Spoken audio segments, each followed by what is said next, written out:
बाल्य अवस्था से शुरुआत करते हैं। बचपन में माँ बाप का फर्ज है, क्योंकि इसमें गृहस्थ आश्रम भी आ गया, यानी गृहस्थ जिंदगी भी आ गई, जवानी भी आएगी और बाल्य अवस्था से सब कुछ शुरू होता है। तो माँ बाप का फर्ज है कि उन्होंने जीवन में जो अच्छे कर्म करे हैं, दूसरे शब्दों में अपने माँ बाप से, पूरे समाज से जो अच्छी शिक्षा को चुना है, ग्रहण किया है, वो अपने बच्चे को अच्छे संस्कार दें। अगर आप अपने बच्चों को टाइम ही नहीं देते, आप कहते हैं हमारे पास टाइम नहीं है, ये सब आप झूठ बोलते हैं। खाने का टाइम है, पीने का टाइम है, टाइम फिक्स होते हैं आपके, सोने का टाइम है, रफाहत जाने का टाइम है, नहाने का टाइम है। फिर क्या वजह है कि दो लोगों के लिए टाइम आप नहीं देते, अपने बच्चों के लिए और जिसके आप बच्चे उस परमपिता परमात्मा के लिए? दोनों ही बातें गलत हैं। आप अपने बच्चों को समय नहीं देंगे तो उनके संस्कार कौन भरेगा? उनको संस्कार कौन देगा? यहां भी वो जाके बैठेंगे। सोहबत संग उनका बुरा भी हो सकता है, क्योंकि आपके पास तो टाइम नहीं अपनी औलाद के लिए। तो वो जैसा भी उनको कोई मिला, जैसा भी उनको मन को ठीक लगा, वो उनके पास बैठेंगे। और हो सकता है जिसके पास वो बैठ रहे हैं वो बुरी सोहबत वाला हो, उसके अंदर बुरे ख्याल ग्रहण कर रखे हों उसने, तो वो आपका औलाद, आपका बच्चा बुरी चीज सीखेगा। फिर आप कहेंगे मेरा बेटा ऐसा क्यों है, मैं तो ऐसा नहीं था। गलत बात। क्या आपने अपने बच्चे को टाइम दिया? नंबर अच्छे आने चाहिए। क्यों? आपकी नाक कटती है कम नंबर आने से, पर क्या आपने कभी अपने बच्चे को प्यार से समझाया? क्या आपने लगातार फॉलो किया टीचरों से कि मेरा बेटा कैसा चल रहा है, पढ़ाई में कैसा है? क्या मोहब्बत से उसको सिखाया कि बेटा तू पढ़ेगा तो तेरी जिंदगी बनेगी, मेरे फर्क नहीं पड़ना बेटा, चाहे कैसे भी नंबर ले ले, लेकिन असली बात तेरी जिंदगी का है, तेरी जिंदगी का सवाल है। क्या आपने ऐसा उन्हें समझाया? मेरा नाक ना कटवा देना, मेरे को शर्म आएगी, मेरे बच्चे के कम नंबर आ गए, मेरे को ये होगा, मेरे को वो होगा। अरे तेरे को ही होगा। कान पकड़ने का तरीका यूं नहीं तो यूं भी पकड़ सकते हो। अपनी औलाद को समझाओ कि बेटा ये तेरी जिंदगी की नींव है, इस पे तेरा महल खड़ा होगा। आज अगर अच्छे नंबर लेगा तो आने वाले टाइम में समाज आपको सैल्यूट मारेगा, और कम नंबर लेगा बेटा मेरे लिए कोई फर्क नहीं पड़ता, लेकिन तेरी जिंदगी में जो तू बचपन में, जवानी में हासिल कर सकता है वो बुढ़ापे में हासिल नहीं हो सकता। इसलिए आज समय देना बेहद जरूरी है अपनी औलाद को। और बच्चों को क्या चाहिए? बच्चों को बचपन में, जो छोटे बच्चे हैं, एक ऐसा साथी चाहिए, एक ऐसा दोस्त चाहिए जिससे वो खुल के बात कर सके। पर आप तो उनको आंखों से डराते हो, थप्पड़ों से डराते हो, गालियां दे के डराते हो, कईयों को देखा गालियां देना सिखाते हो। तेरा अंकल आया रे, फलां वाली दे के दिखाना। बच्चे को गालियां देना सिखा रहे हो, ये क्या चीज है? और बड़ा फक्र महसूस करते हो, देखा मेरा बेटा। पर कुछ दिन बाद जब आपको सरकाएगा तब क्या होगा? देखा है हमने अपनी आंखों से। तो बच्चे को अच्छी शिक्षा दो, अच्छे संस्कार दो, ये बेहद जरूरी है। परमपिता शास्त्र नाम श्याम मस्तान जी दाता रहबर ने सर्वधर्म संगम सच्चा सौदा बनाया। उन्होंने हमसे 6 महीने अपने उस ओम दाता रहबर, जो उन्हीं का नूर वो खुद बन के आए, उनकी इबादत में समय लगवाया। और अब तो बहुत सारा, तो ये सारे आपको अनुभव बता रहे हैं, फीलिंग्स जो उन्होंने हमें दी आप तक पहुंचा रहे हैं। तो बच्चों को समय दीजिए, बच्चों के सामने धैर्य रखिए। महाभारत मत करा करो। मियाँ बीबी जब देखा गर्मी पड़ रही है, वो उस पे निकालना चाह रहा है, वो उस पे निकालना चाह रहा है, और बच्चा देख रहा है और सारी पढ़ाई आपसे ले रहा है कि मम्मी पापा ऐसा कर रहे हैं, तो वो कहाँ से प्यार मोहब्बत के फूल बरसाएगा। तो अच्छे संस्कार देना माँ बाप का फर्ज है। फिर एक दोस्त मित्र बनना भी माँ बाप का फर्ज है। दोस्त मित्र किसे कहते हैं? आज के टाइम में शरीर को ही सब कुछ मान लिया गया, जबकि जो हमने देखा, हम लोग जब बचपन में थे, 72 की बात कर लीजिए, 72 की, उससे पहले तो और भी ज्यादा, तब भी हम लोगों में आत्मिक प्यार ज्यादा होता था, रूहानी, एक दूसरे की फीलिंग समझना। ऐसे माँ बाप जो अपने बच्चे के साथ बच्चा बन जाएं, उनके साथ खेलना, उनके साथ बात करना। बच्चा आपसे शेयर करेगा। जब उसे घर में सबसे बेस्ट फ्रेंड मिलेगा, तो बाहर वो गंदगी रूपी फ्रेंड में नहीं फंसेगा। तो बच्चों को टाइम दीजिए। यकीन मानिए, आपके बिना कहे वो आपका नाम रोशन करेंगे और अपनी जिंदगी की नींव, अपनी जिंदगी का आधार इतना मजबूत बना देंगे कि वो सैल्यूट वाली बात जरूर सच हो जाएगी। अब बच्चों के भी फर्ज हैं, जब थोड़े जवानी में आ गए। जवानी की उम्र एक ऐसी उम्र होती है जिसमें आज का जो समय चल रहा है, आज का जो दौर चल रहा है, इसके अकॉर्डिंग हम आपको बताना चाहेंगे कि यहां सिर्फ और सिर्फ शरीर से ही रिश्ते नजर आते हैं। आत्मिक रिश्ता तो कोई कोई कहीं कहीं नजर आता है।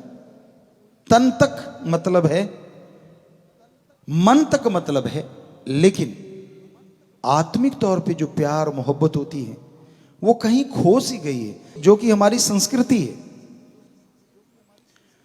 तो बच्चों, बेहद जरूरी है फीलिंग, आपके अंदर एहसास। कैसा एहसास? उदाहरण देते लगता तो अजीब है, फोन जब आपके पास नहीं होता उसकी कमी का एहसास। जब आप कोई गेम नहीं खेल पाते बैठे बैठे, या आपके माँ बाप आपको उस गेम के लिए अप लोड करने के लिए या यूं के लिए अपग्रेड करने के लिए पैसा नहीं देते, तो वो जो गुस्से की फीलिंग, वो जो कमी की फीलिंग आती है ना, उससे कई गुना बढ़ के फीलिंग होनी चाहिए आपके अंदर अच्छे संस्कार ग्रहण करने की। यकीन मानिए, हम आज भी स्टूडेंट हैं 100% अच्छे कामों के। अपनी लाइफ में कोई भी बुरा कर्म परमपिता परमात्मा सतगुरु मौला जानता है, हमने नहीं किया। ना नशा, ना बुराई, ना चख के नहीं देखा हमने, या मांस अंडा, कोई भी बुरा कर्म। लेकिन अच्छा कर्म ऐसा कोई भी नहीं जो सीखने की इच्छा ना रही हो या जुनून ना रहा हो, चाहे वो दुनियावी चाहे वो रूहानी।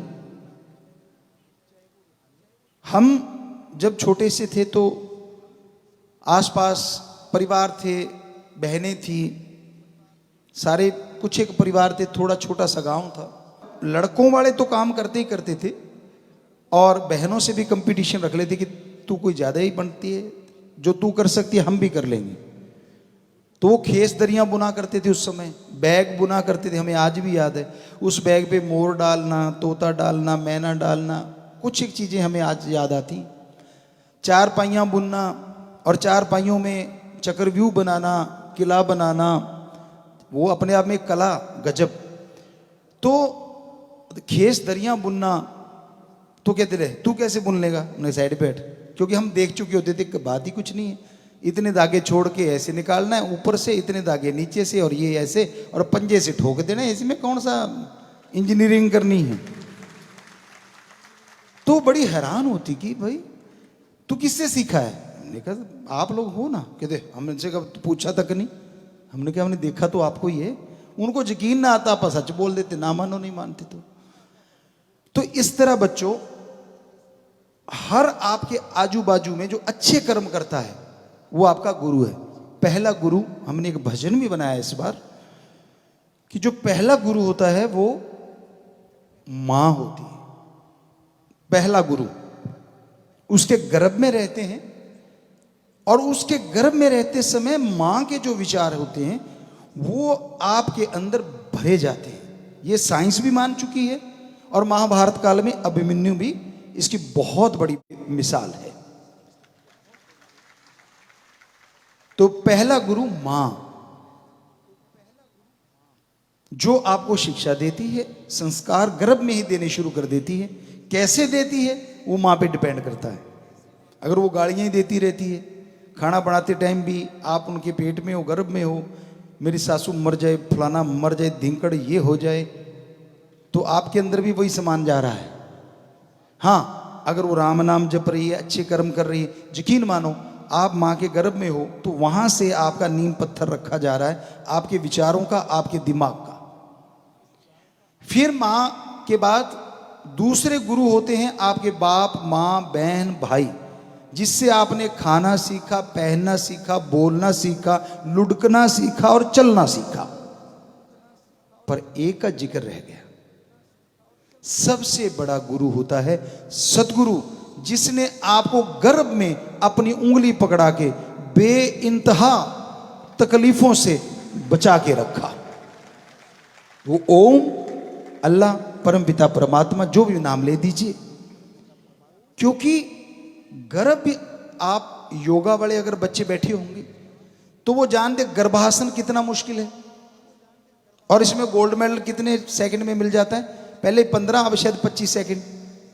अगर आप कोई भी आसन, जो टफेस्ट आसन होते हैं, वैसे बात करते हैं कि गर्भासन अगर आप 25 सेकंड करोगे तो मोस्ट की उसमें कंपन नहीं होनी चाहिए। बिल्कुल स्टिल अगर आप कर गए तो गोल्ड है, थोड़ी सी कंपन आ गई तो सिल्वर है, थोड़ी ज्यादा कंपन आ गई तो ब्रॉन्ज मेडल है। कितना? 25 सेकंड। और आप कितनी देर रहे हो गर्भासन में? कम से कम 8 महीने। वैसे तो 9 महीने, लेकिन बॉडी बनने में और उस चीज आने में 2-3 महीने तो लग जाते। तो उतनी देर 25 सेकंड में आपका धुआं निकल जाता है, करके देख लो। और 8 महीने 7 महीने अपने आप ही काट के? नहीं भाई नहीं। उस समय पहला गुरु, जो सबसे बड़ा गुरु है, वो राम, वो परमपिता परमात्मा सतगुरु आपकी उंगली पकड़े हुए था, आपको शक्ति दे रहा था कि उस आसन में आप रहें। तो इस तरह फिर थोड़े आप बड़े हुए, आपके यार दोस्त मित्र अगर माँ बाप बन गए तो पूछिए मत। बहुत बढ़िया बढ़िया आपको उन्होंने टिप्स दिए होंगे, बहुत बढ़िया बढ़िया गेम आप सीखे होंगे, स्वस्थ बने होंगे। यार दोस्त जैसे मिलते गए वो भी आपके गुरु उस्ताद बनते गए। कुछ ना कुछ जो आपसे बड़े वाले थे उन्होंने आपको सिखाया। फिर पढ़ाई आप करते हैं या आप गेम सीखते हैं, वो टीचर मास्टर भी आपके गुरु बने। और फिर आप बड़ी उम्र में आ गए या बचपन में संत पीर फकीर से मिल गए। अब ये दोनों जहाना का गुरु मिल गया, जो दोनों जहानों की आपको शिक्षा देगा। ये जहान भी संवर जाए और अगला जहान भी आपका साथ के साथ ही संवरता जाए। पर आपको कैसे पता चलेगा कि मेरे जहान संवर रहे हैं? चाहे आप बच्चे हैं, बुजुर्ग हैं या जवान हैं, जीते जी गम, दुख, दर्द, चिंता, परेशानी से मुक्ति दिला दे, टेंशन फ्री कर दे, और मरणोपरांत क्या होने वाला है उसका एहसास करवा दे। सच्चा संत सदगुरु वही होता है जो आवागमन से मुक्ति दिला दे और जीते जी गम, दुख, दर्द, चिंता से आजादी दिला दे। आप सोचते होंगे हर किसी के साथ तो ऐसा नहीं है, गम, चिंता, परेशानियां चल रही हैं। तो बस जरा सा उनसे पूछ लीजिएगा, क्या गुरु के वचनों को 100% मानता है? क्योंकि आप बच्चे जैसे बैठे, बच्चे क्योंकि हमें सामने नजर आ रहे हैं। बच्चों, आप जैसे क्लास में होते हो तो आप में कई मेरिट होल्डर भी होंगे, फर्स्ट डिवीजन वाले भी होंगे, सेकंड डिवीजन, थर्ड डिवीजन, कोई कोई होगा। क्योंकि हमारे स्कूल के बच्चों का हमने रिजल्ट देखा है, ज्यादा तो मेरिट वाले, फिर फर्स्ट, सेकंड, थर्ड, कोई कोई। तो चलो कोई बात नहीं, अच्छी बात है, बहुत ही खुशी की बात है। लेकिन अगर वो थर्ड डिवीजन वाला या फेल होने वाला ये कहे कि टीचर की कमी है, तो आप बच्चों सच बताना, अगर टीचर की कमी है तो उसी के सब्जेक्ट में 100 में से 90 बच्चों की मेरिट कैसे आ गई? इसका मतलब कमी उनकी है जिन्होंने फॉलो नहीं किया गुरु को, टीचर को, और जिन्होंने फॉलो किया मेरिट आ गई। और जो पीछे बैठे एक दूसरे को पत्थर से मारते रहते हैं, पहले हमारे टाइम में यूं मार देते थे, आजकल आप नए नए तरीके से निकाल लेते हो, कागज का बना के ठोक दिया, ये कर दिया। बैक बेंचर्स हमारे टाइम में बड़े फेमस होते थे। तो गुरु विचारा क्या करे जा सिखण में चूक, गुरु क्या करे अगर सीखने वाले में कमी है। सो कहने का मतलब आपको भी अच्छी अच्छी चीजें कैप्चर कर लेनी चाहिए। हर आदमी के अंदर अवगुण कितने भी हो मत देखो, ये देखो उसके अंदर गुण कौन सा है, और आप ग्रहण करते जाओ। यकीन मानो गुणों की खान बन जाओगे आप। आज की जवानी में नशा करना, फ्रेंडशिप टूटना बनना, उस पे पार्टियां करना, गंदे गाने चलना सुनना आम बात है, ये कॉमन बात है आज के युग में। लेकिन सब कुछ होते हुए भी जो बच्चा आज के युग में नशा नहीं करता और पढ़ाई में फर्स्ट डिवीजन मारता है और अच्छे संस्कार हासिल करता है, वो अपने आप में बेमिसाल है। वो अपने आप में अलग है। बाकी तो कॉमन सी चीजें हैं, क्या खास बात है। तो क्या आप कॉमन सा रहना चाहते हो या अपने आप को सबसे एक अलग उदाहरण बनाना चाहते हो? क्या दूसरों के पद चिन्हों पे चलना चाहते हो या खुद ऐसे पद चिन्ह बनाना चाहते हो जिस पे दुनिया चले बाद में? ये मौका है आज आपके हाथ में कि ऐसे पद चिन्ह बनाओ बच्चों कि आने वाली दुनिया आपके पद चिन्हों पे चले, ना कि आप किसी के पद चिन्हों पे चलो। इसमें बताइए हमारा क्या लाभ होगा? आपके मां बाप का नाम होगा, आपका नाम होगा बेटा, लेकिन आप नहीं जानते हमारा तो पहले खुशी से सीना चौड़ा हो जाएगा क्योंकि हमारी भगवान की औलाद तरक्की कर रही है। कहने का मतलब तो ये बच्चों को करना है और पहले बताया कि ये माँ बाप को करना है। अब आती गृहस्थ जिंदगी। पहले तो लड़का कहीं का और लड़की कहीं की और उनके विचार मिलना ये बड़ा मुश्किल हो जाता है और विचारों का ना मिलना झगड़े का कारण बन जाता है। गृहस्थ जिंदगी एक समझौता होता है, अगर सही तरीके से निभा लो। मान लीजिए पति देव को गुस्सा आया हुआ है तो पत्नी उस समय थोड़ी शांत रह ले, बाद में जब वो शांत हो जाएं तो उनको बताएं जी आपने ये गलत आज पाठ किया है, ये गलत है। लेकिन अगर बराबर में वो भी शुरू हो गई तो फिर छुड़ाने वाला कौन? महाभारत तो होके हटेगी। तो ये एक समझौता है जिंदगी का। किसी दिन वो गर्म हो जाए पत्नी तो पति देव जी थोड़े शांत रह लें। इसमें कुछ मर्दानगी में कमी नहीं आने वाली, बल्कि घर में सुख शांति आने वाली है। कई पुराने टाइमों की आपको बात सुनाते हैं, बच्चे नहीं उठाते थे गोद में कि भाई तू ही उठा के आना आदमी। आजकल भी कोई घर में किसी साथ देता हो अपनी पत्नी का, खाना बना रहा है या कोई साथ कोई भी काम करवा रहा है तो दूसरे हंसते हैं ही करके, बड़े अजीब लगते हैं। अरे तो आप अपने आप को मर्द कहते हो? आपकी पत्नी ने 9 महीने आपके अंश को अपने गर्भ में रखा है, उसको अपना दूध पिला के, एक तरह से ये कहिए अपने मरने तक पहुंच के पैदा किया, फिर दूध पिला के बड़ा किया, और आप क्या कहते हो? सरनेम मेरे वाला लगेगा भाई, सरनेम भी तेरा, बच्चा भी तू अपना ही बना लेता है, और वो 9 महीने गर्भ में भी रखे, और तू उठाते हुए तेरे को शर्म आती, तेरी मर्दानगी डाउन होती है। हमें लगता है ऐसे लोग मर्द नहीं होते। मर्द वो होते हैं जो बराबर साथ देते हैं। अगर आपको लगता है कि ये छोटी सी बात है तो मर्दों, आप 2 ईंट पेट पे बांध के 3 दिन सो के दिखा दो, पता लग जाएगा कि उनको कितनी तकलीफ आती। पेट पे ईंट बांध के जब पासा लोगे ना इधर उधर, तो पता चलेगा जब गर्भ में आपका बेटा था तो उसके साथ क्या बीत रही थी। 3 दिन नहीं काट पाओगे, 3 दिन फन्ने खा बनते हो। बुरा ना मनाना भाई, कोई ना कोई होगा तभी शायद बात निकल रही है। सारे तो नहीं, हमारे बच्चे तो काफी सुधर गए हैं, लेकिन फिर भी कोई ना कोई तो होता ही, कहता मैं कमा कर ला, चाह बना ला, मैं रोटी, मैं मर्द, मैं ये काहे की मर्दानगी ये। हम तो खुद बनाते हैं भाई, सारा कुछ सब कुछ कर लेते हैं। आपको बोला शेफ हैं हम, पानी में खाना बना लेते हैं, पानी में करेले, भिंडी, अरबी सब कुछ बना लेते हैं। आप बना के देख लेना, इतनी इतनी लंबी लारें छोड़ देंगी।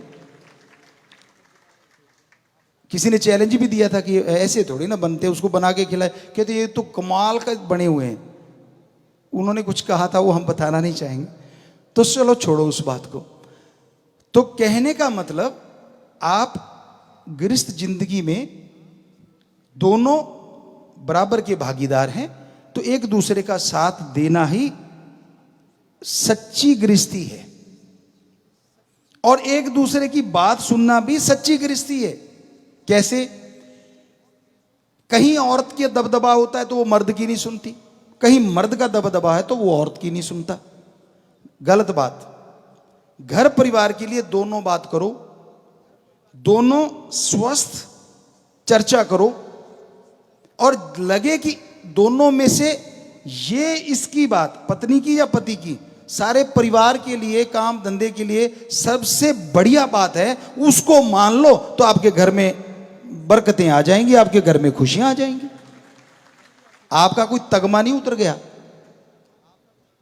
कई सुनना ही नहीं चाहते, कहते नहीं नहीं मेरे में अकल ज्यादा है। अरे जाने दो। आप अपने गांव में देखिए, बुरा ना मनाइएगा, हमने तो रिसर्च किया है अपने बच्चों में, अब 6.5 करोड़ हो गए हैं, तो उनमें देखा है, आप भी गांव में देखिए, बच्चों ने भी देखा होगा, ज्यादातर बुजुर्ग चले गए और अब माता अब भी बैठी हैं। अगर आप इतने बड़े जानकार होते, इतने बड़े दिलेर होते, तो आप पहले क्यों यहां से खिसक दुनिया से? वो बैठी हैं आज भी। ज्यादातर हमने जो देखा 70-80% माता जिंदा होती हैं और फादर साहब चले जाते हैं, सभी जगह देखा है। और फिर आप उनको कहते हो बड़ी कमजोर, ये तो ऐसे है, ये है, वो है। आप तो बड़े फन्ने खाते, फिर जल्दी गुजर लिए भाई। कोई पूछने वाला कौन जाए वहां तक, पता नहीं कहां बैठे होंगे और किस जून में होंगे। ये मत फकर किया करो, अकल भगवान ने सबको दी है। इकट्ठे बैठ के, बच्चे भी अगर बड़े हैं तो उनसे भी राय ले लो। क्या पता कौन सा आपके घर परिवार के लिए कोई बढ़िया सी बात कह दे, या बढ़िया सी कोई बिजनेस की बात कर दे, और उस पर चल के आपका बेड़ा पार हो सकता है। यकीन मानिए। इसलिए परिवार के लिए टाइम दिया करो, जो पिछली बार वायदा किया था और आप टाइम दे रहे हैं। हमें बड़ी खुशी कि बड़ा फर्क पड़ा, वो जो 2 घंटे फोन नहीं चलाते उससे। परिवार में बैठते हैं, और परिवार में बैठ के जब बातें करते हैं तो पता लगता है कि घर में ही बहुत ऐसे ऐसे महानुभव बैठे हैं जिनको बहुत कुछ आता है, जो वो बाहर ढूंढ रहे थे। क्यों? उम्र एक ऐसी चीज है जो सिखाती है, वो किताबों नहीं सिखा सकती। जो उम्र का तजुर्बा होता है, कभी भी वो चीज किताबों में नहीं आती, जो अनुभव होता है। तो इसलिए बच्चों, ये जरूरी है आप सीखें, और घर गृहस्थी के लिए ये जरूरी है कि सबको एक जैसा टाइम दीजिए। वही सच्चा मर्द और वही सच्ची स्त्री है जो एक दूसरे के भावनाओं को पढ़ते हैं, एक दूसरे का सत्कार करते हैं, एक दूसरे के मां बाप का सत्कार करते हैं। मेरे का करो सत्कार और उनकी मैं बेइज्जती करूं, ये कैसे संभव है? लड़का अपने ससुराल वालों की और लड़की अपने ससुराल वालों की ऐसी इज्जत करे जैसे अपने मां बाप की करते हैं, तो यकीन मानिए समाज में हमारे ऐसी सुख शांति आएगी जिसका कोई मुकाबला ही नहीं हो सकता। ये है सच्ची गृहस्थ जिंदगी।